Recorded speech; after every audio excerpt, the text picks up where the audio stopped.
Alright lads, welcome to quarterfinal 3. We've got Erik W playing the Undead versus Arnar Holt playing the Reikland Reavers, I think he called them. The humans, joined by Martin. Right, mate? Alright. How did your quarterfinal go? You won, didn't you? I wasn't in the quarterfinals. Oh, you didn't? Oh, that's right. We had a whole discussion about rather Camry, the Elves, or my Orky boys should be. I just wanted to start by reminding everyone that you didn't make the quarterfinals. Yeah, we pretty much had all the same stats, so it was either Blood Bowl being Blood Bowl and not registering something, or I don't know, I just got unlucky. Well, just to recap, I mean, the thing is, I had... How many wins did you have? We had both the same stats, 2-3-2. I thought you had more draws than me. Well, then we have to check, but I'm pretty sure I scored more touchdowns than you. I think it was touchdown difference that decided it. It could be. It was interesting because the way the point selection, I don't know exactly, was explained was that we pretty much, all three of us, Camry, you and myself, have the same points.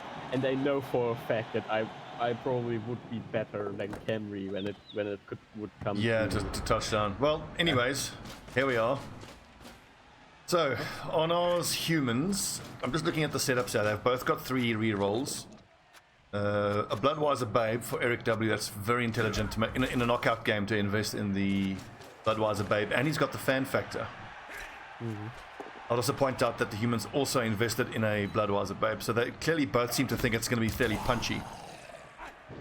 I mean, with the Tomb Guardian especially, those two are pretty great, even though they can die quickly because of the rotting. But still, they are good pieces all around. Do both of his Tomb Guardians... Yeah, both of them are level 2. And both he of put them guard on both of them. Yeah. Guard, yeah. The good thing for Undead also is that everything you kill basically becomes a free zombie, which you can use to either use as a meat shield or foul. Yeah, I mean, he hasn't actually ended up... I don't see any zombies in reserve, so he either hasn't gotten any kills, or he just chose to fire them. It's not uncommon at all, I think, for coaches to just not want to carry that extra TV and just get rid of him. Yeah. Interesting, because last night I played a game against Camry, and I'm just noticing there's only 2 Tomb Guardians on the Undead, whereas the Camry get 4. Yeah, but for that, Camry don't get the zombies. Any agi whatsoever. Yeah. Pretty much the thing online is also, if you're playing Camry and the weather is raining, which makes ball handling even more difficult, you're pretty much fine. True, because they all have 2 edgy, so with the rain, then it's effectively 1 edgy. So this doesn't look too bad here for Erik the Red. Let's see, he's pushing down the humans line, pretty good. Blitz with a ghoul, I like that. Ballsy. Yeah, the ghouls are pretty good for ball handling and also running and blitzing, but they are also pretty fragile with their 7 AV. They are, I think, the most fragile. Yeah, even the zombies have 8. Yeah. And so the ghouls are pretty much, even especially when they leveled up, they are frequently targeted. I will say that, having watched a lot of the Norsemen play, it was surprising to me in the beginning, before I was familiar with the Norsemen, how I would describe them as situationally durable, which is that, like, they survive on their skills, right? They survive on block and dodge and that type of shit. And, like, I mean, sure, 7 AV is horrible, but if you have 7 AV and block and dodge, and there's an Undead zombie. A regen zombie, nice. But still, so yeah. For the human. Oh, you hate to see that. He has to burn a reroll. I'm not sure I would have spent a reroll on that there. It's like pretty much the last block he can make this turn, but it's paid off for him. But with the ghouls, if he can take out the ghouls, even if it's just for 2 turns, he can make it pretty worthwhile, because the ghouls are, I think, the only ones that can really catch up to his runners with the ball. I mean, the whites are pretty quick too, but they are on par in terms of speed with the other humans, so yeah, you're right. Other than the catchers, none of the human pieces can keep up with the ghouls. Ooh, a ghoul with block, that's evil. I like it. Just the blodge fend combo is interesting. I mean, look at 90% of my orc team. I basically got all blocked out at the end of the league, except for my black orcs, for most of them. Ooh, double skull, and reroll into both down, okay. Actually, Jared Vargas made a good point. The human blitzers also have 7 movement. Yeah. Yeah, but the ghoul blitzers have the dodge advantage. I think they start with dodge. True. So the thing is, like, one of the things I learned very early on playing Blood Bowl is that blodge is sort of the holy grail of skill combinations, but I think subjectively it feels like it lets me down a lot, but I think that I would put that in the same category as dodge failing with elves. It's just that once you have it, I think I rely on it a bit too much, and then it feels like it fails all the time. And I have in the past fallen into the trap of not taking blodge, thinking that it's not going to work, but like statistically it makes sense. You know, you have to roll a pow. Oh, nice! Down goes one of the ghouls. Yeah, the thing is also that probably the most important thing, now I saw the injury of the ghoul as well. The most important thing is with logs that you can never be too sure. I mean, you can have a 3 die roll with advantages, and you can still roll all skulls. Oh yeah. So it is a gamble, this game, with nothing else. But after a while you get confident in your players. I mean, after the 3rd or 2nd game, that my troll, which is aptly named Stobbie, didn't roll one really stupid and just mowed down the enemy teams, I was pretty confident that he would be one of the star players. And well, I think he is level 2, but he has block. He is a blocking troll, which is amazing. Yeah, and also apparently rerolls getting burnt very quickly here.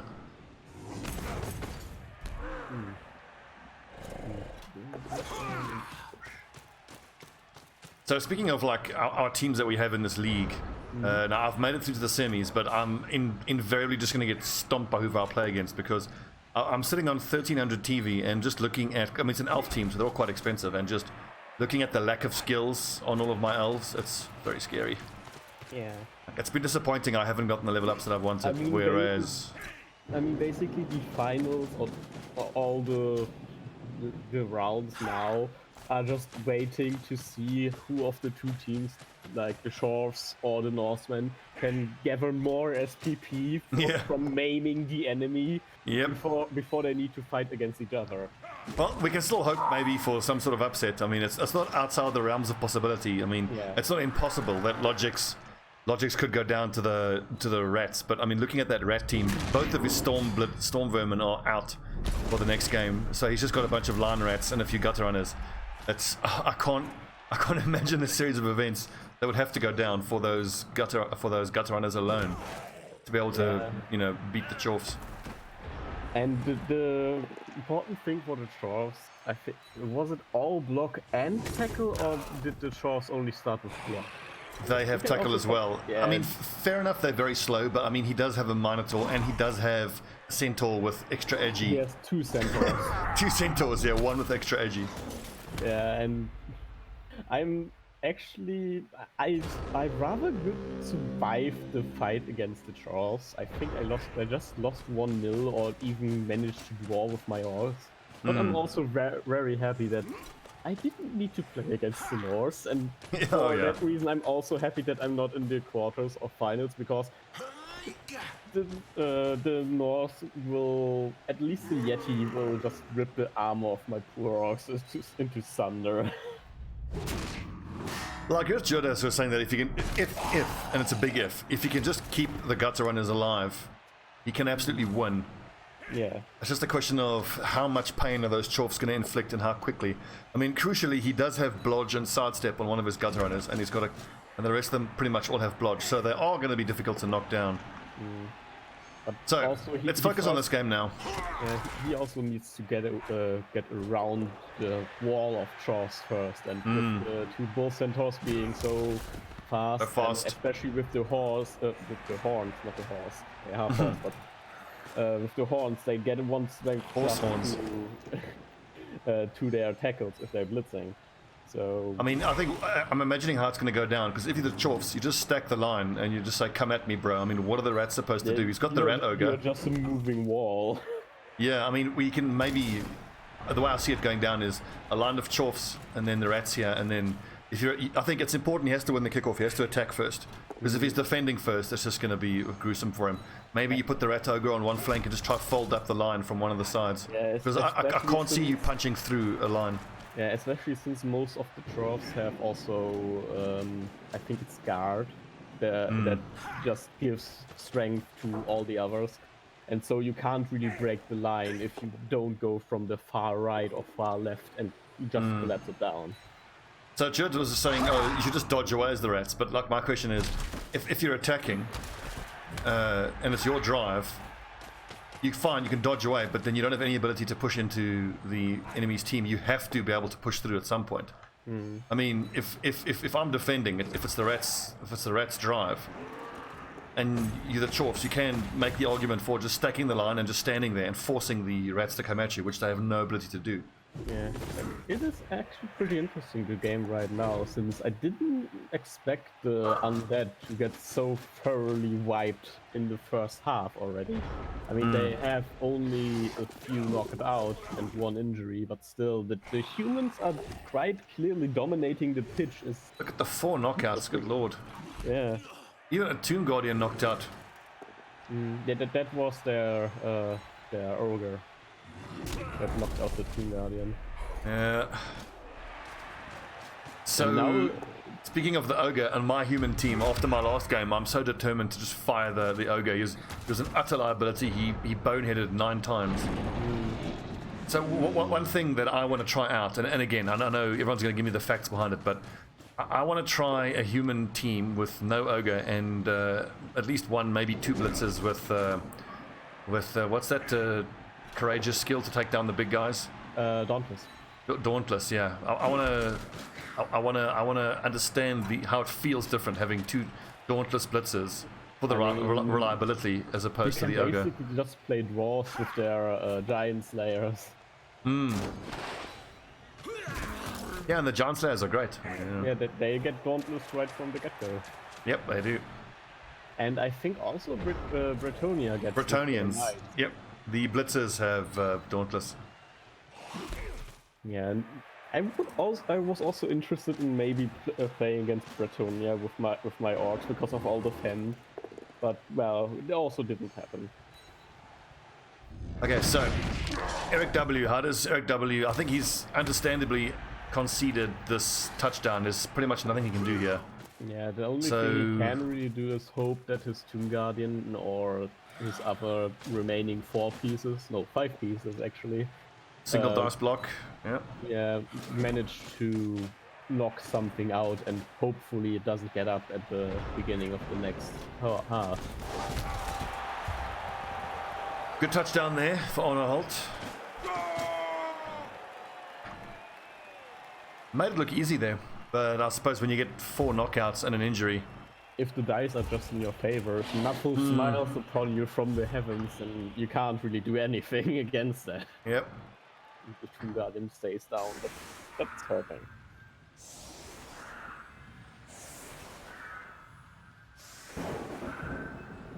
Yeah, and now the human wall comes at the end. Jadvanis, it's interesting you talk about guard, because I've thought about guard quite a bit, and there must be an optimal number of guards, because at a certain amount of time, I think it's pretty clear that, you know, giving all 11 pieces guard would be a waste, because like there is a point where guard falls off in usefulness because, you know, you have so many of it. So what I'm wondering is what is the sweet spot? You know, I'd say 4 to 6, I would imagine, would be the sweet spot for guard.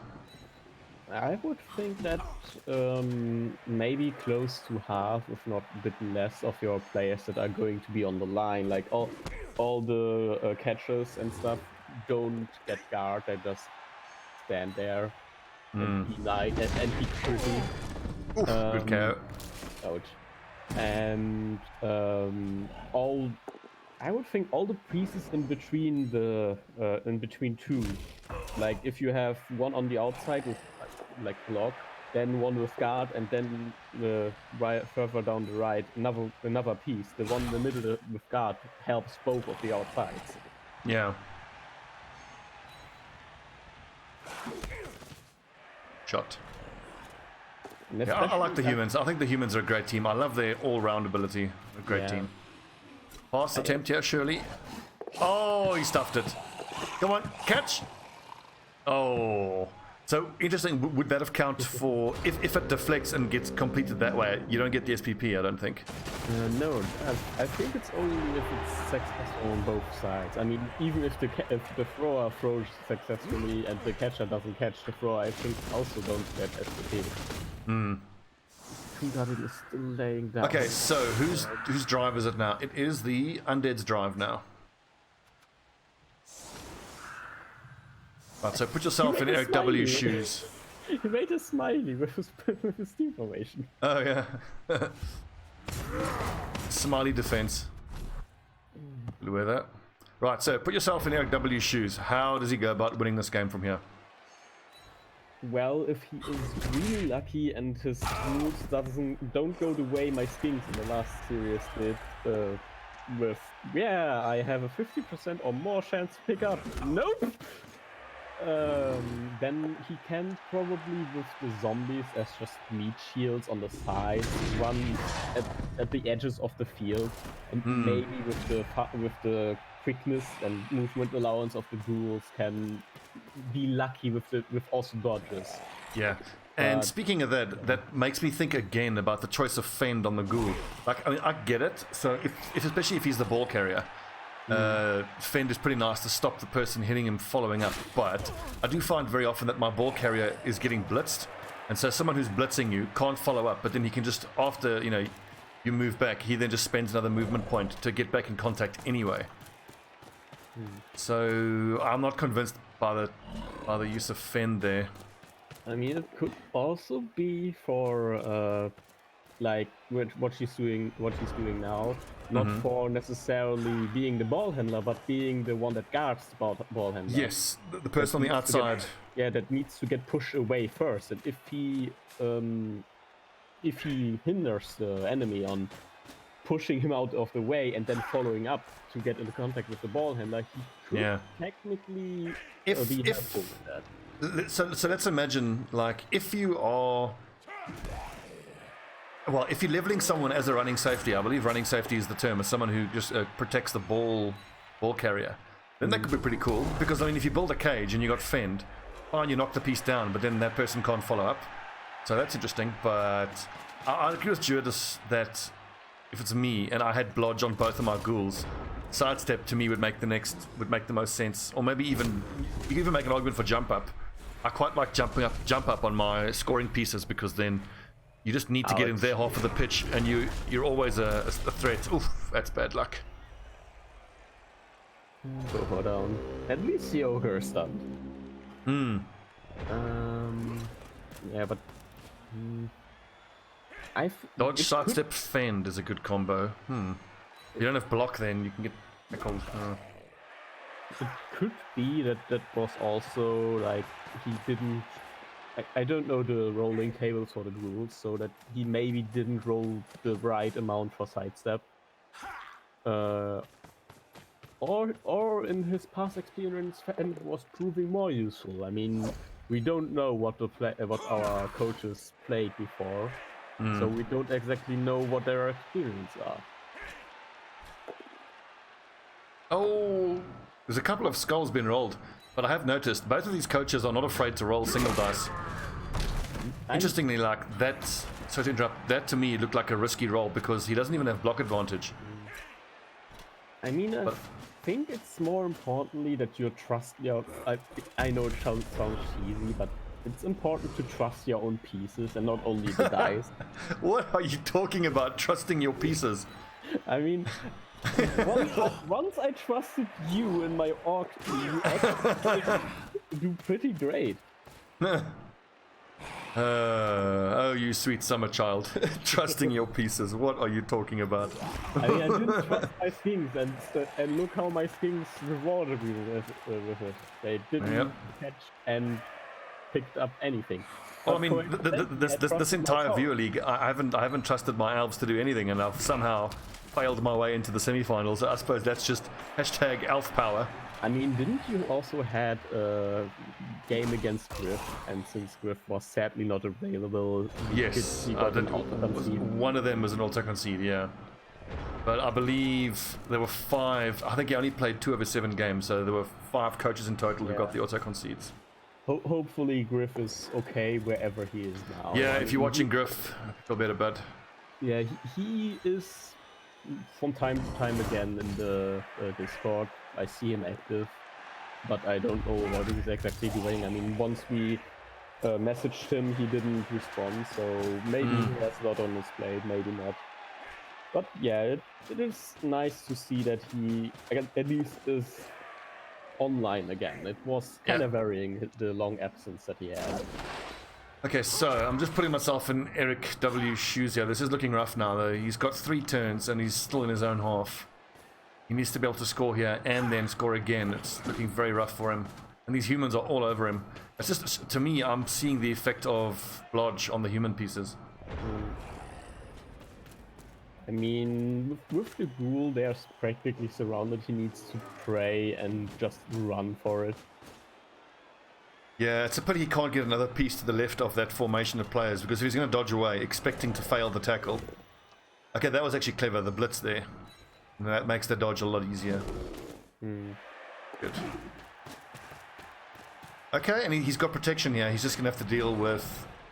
See, a catcher catching up to him, another blitzer. But he's going to struggle now to get support there. You have to invest so many pieces to make that one tackle work. Yeah, but then again, the ghoul thankfully has dodge and block, so... Yes, so that actually makes me think about ball carriers and the interaction between strip ball and safe hands. So if you have a ball carrier with blodge and safe hands, am I correct in understanding that the person hitting you would have to roll a POW, only way to get the ball off you? Well, if the 2 skills contradict each other in that way, I'm pretty sure that you would need to roll the POW like normally. Yeah.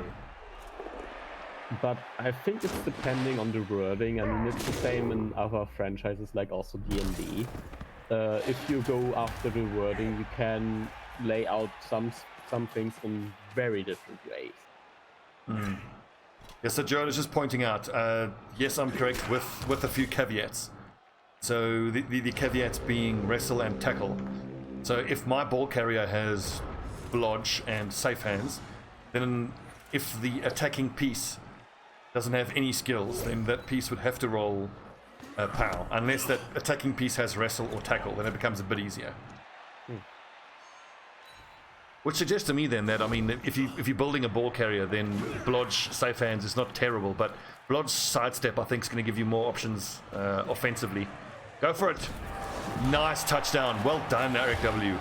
Yeah, he actually uses his blitzes on the ghouls pretty effectively, with just pushing the pieces out of the way so that he has the most straight line right to the end zone. So this is something probably to consider in the long run, to instead of blitzing necessarily just pieces that are around the ball carrier, using the ball carrier to blitz and basically pushing them out of the way so you can run away if you just so aptly have on your soundboard. Then run away bravely, yeah. Yeah, so then you could probably make a good use out of something like a ghoul with dodge and, well, tackle. And not tackle, dodge and block. I mean, my Orc Blitzers have a different bunch of different skills altogether. I mean, I have one that has cool tackle animation and dodge. One that has, I think, guard. Yeah. Touchback. Yeah. Let's talk about blitzers for a second. And I'm thinking of my human team that I was playing on stream last night. What I want from my 4 blitzers is sort of carrying on the theme of the all-rounders of the humans. With my 4 blitzers, I want 2 of them to have tackle and 2 of them to have dauntless. So I'm kind of covered for taking on big guys, and I'm covered for taking on little guys. That's something I really want to experiment with. And that experiment is the one I want to do on the humans specifically, because their whole thing is jack of all trades, you know? Good at a bit of skill in everything, but not good at anything. Yes, and then assuming if you have that, then ideally you would want Mighty Blow on all those pieces, because I feel like if I've got a bog standard human team with no big guy, and I've got 4 blitzers, 2 of them with tackle, 2 of them with dauntless, all 4 of them with Mighty Blow, I feel like I'm in with a shout. I'm not going to back myself to outpunch an orc team, but I'm not going to just get rolled over either, you know? Yeah. I mean, for blitzers, if they don't have block naturally, which can happen, I think, then after block, it's basically the question of what teams are you most afraid of. If you are not a punchy team yourself, like an orc, or I don't know, Chorf or Dwarfs, Chorf, Underworld, and also all the Chaos teams, then you probably want some skills that prevent you from getting just steamroll. If you are not a really dodgy and fast team yourself, then you probably need to consider that if you go up against something like Wood Elves, you probably need tackle on a good few of them. Indeed, indeed. Which is why I would say I would want at least 2 tackle pieces. And I think we should point out that if you're theory crafting what skills, you got to bear in mind whether your team is a Col open ladder team or whether it's in a tournament. I mean, hypothetically, if you're playing Orcs in a tournament, let's say Viewer League 3 rolls around, and you find yourself with Orcs and it's just nothing but dodgy teams, so then it's pretty obvious that you're not going to level that way. You're going to be a very tackle heavy build. I mean, it was funny that since you gave us a reroll for the beginning of the Viewer League, that I again after the reroll with, I think I had Amazons or something like that, that I got Lizardmen again, and I just swapped Lizardmen for the Orcs. Yeah. Okay, so again, this is looking like a pretty scary drive here for Arnar. I keep trying to put myself in the shoes of the Undead, and like, okay, switch views to the Undead. Okay, so what's your play here? It's so hard because reshuffling your pieces is hard because you have to make go for it, and he's only got 2 dodge pieces, which are not the ideal ones to be using in a defense. This is very hard for him. And dodge fails. God, that's unlucky. Double ones. And he used the reroll to get the Vite back up. I'd be interested to know what Erik W's mental state is here, because I don't want to be too harsh on him, but these seem like some frustrated plays coming through, understandably maybe. Yeah, but also the thing to consider is that after the learning curve, I mean, I think with Darkest Dungeon, also with Phoenix Point and XCOM, with all things that are considered with chance, you need to remind yourself that not only confidence is a slow and insidious killer, but also that if you don't roll well, there can be a time that you suddenly roll like a god. And the same goes for your opponent.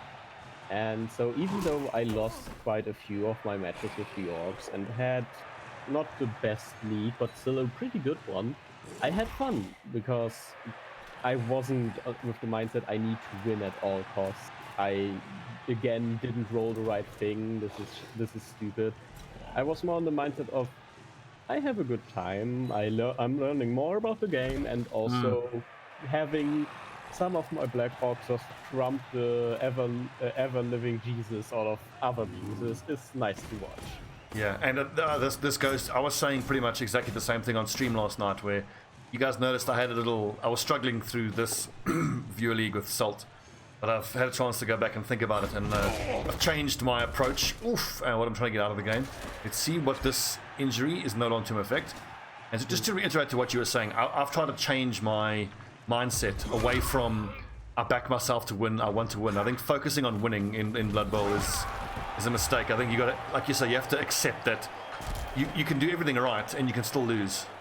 You can make all the right moves, and if you just get screwed with the dice, it's just not going to happen for you. I think it's also still important to remember that all of this is a game. And even though it sounds stupid, having fun is the most important thing. Yeah, and it can be hard.